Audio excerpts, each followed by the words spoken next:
Hey, EAU fam, thanks so much for tuning in. So, family, the break ins that are going on in Ontario are really off the charts. But imagine waking up in the middle of the night and you have an intruder that you fight off, and in the end, you get arrested for defending yourself and your home. Take a look at this. Now, the incident happened early Monday morning. A man says he woke up to an intruder in his apartment. Police say a fight ensued. The intruder was left with life-threatening injuries. The 44-year-old resident of that apartment is now charged with aggravated assault and assault with a weapon. The Kawartha Lakes police chief issued a statement. The law requires that any defensive action be proportionate to the threat faced. This means that while homeowners do have the right to protect themselves and their property, the use of force must be reasonable given the circumstances. Everyone hear about the story? Yes, family, you heard it right. He got arrested for defending his home and himself, really. And they haven't revealed the name of the homeowner or the intruder as of yet. But imagine this. Imagine this. And let's just hear what Ontario's Premier Doug Ford had to say about this, Alberta's Premier Danielle Smith had to say about this, and Pierre Poilievre. Take a look and we'll discuss further. In Lindsay. So this criminal that's wanted by the police breaks into this guy's house. This guy gives him a beating, and this guy gets charged. And the other guy gets charged. But something is broken. I know if someone breaks into my house or someone else's, you're going to fight for your life. This guy has a weapon. You're going to use any force you possibly can to protect your family. The violence and breaking into people's homes, putting guns to their head. And guess what? Some bleeding heart judge, little Johnny, he didn't have a good upbringing. So we're going to let him out on bail 5 more times because he's on his 5th, being let out on bail 5 times, just to go do the same thing the next day. I'll tell you one thing. I get more calls than anyone in the country. People are done with this. They're absolutely done. They're finished. You should be able to protect your family. When someone's going in there to harm your family and your kids, you should use all resources you possibly can. And maybe these criminals will think twice about breaking into someone's home.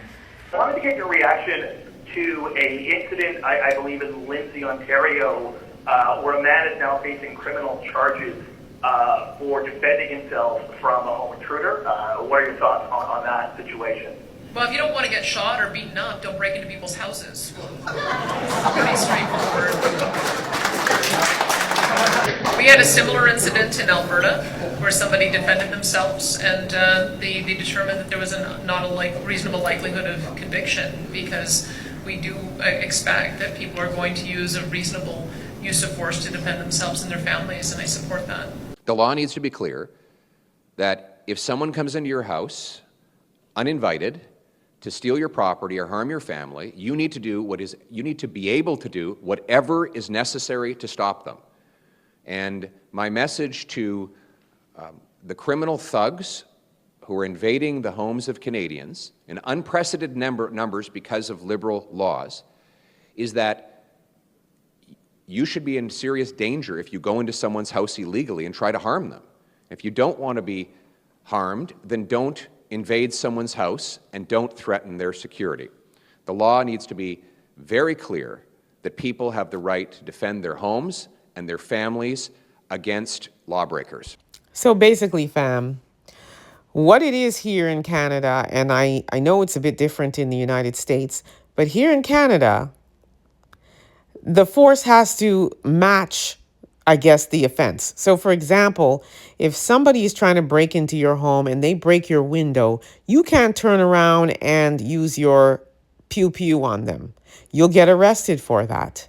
So, if this intruder came into this man's home and they got into a fight, and let's just say the owner of the home rendered the intruder unconscious, he's supposed to stop at that point and just call the police and let the police handle the rest.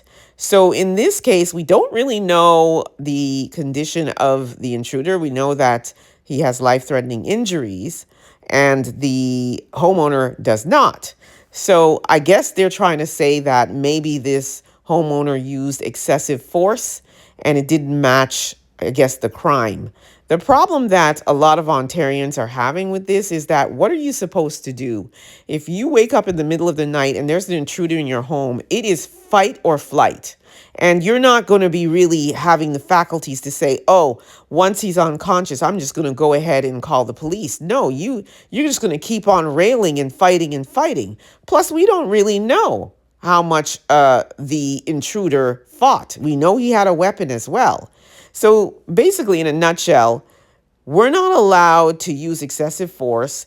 We're not allowed to render the person to the point of life-threatening injuries. We have to match the crime. And what is the crime? You're coming into my house. I'm going to defend myself. Just like Premier Daniel Smith said, if you don't want to get, your hands and feet put on you or unalived, then don't break into people's homes. And there needs to be a stand your ground law here in Canada. The rate of home invasions is gone through the roof. And when you get this kind of thing, like this Kawartha Lakes police chief saying, well, I stand by what I said, you can't use that kind of excessive force, then what does that mean for these intruders? I mean, they're going to feel very emboldened to continue to just be breaking into people's homes. And then you have the ones who break into your homes to get your keys to your vehicle, to steal your vehicle.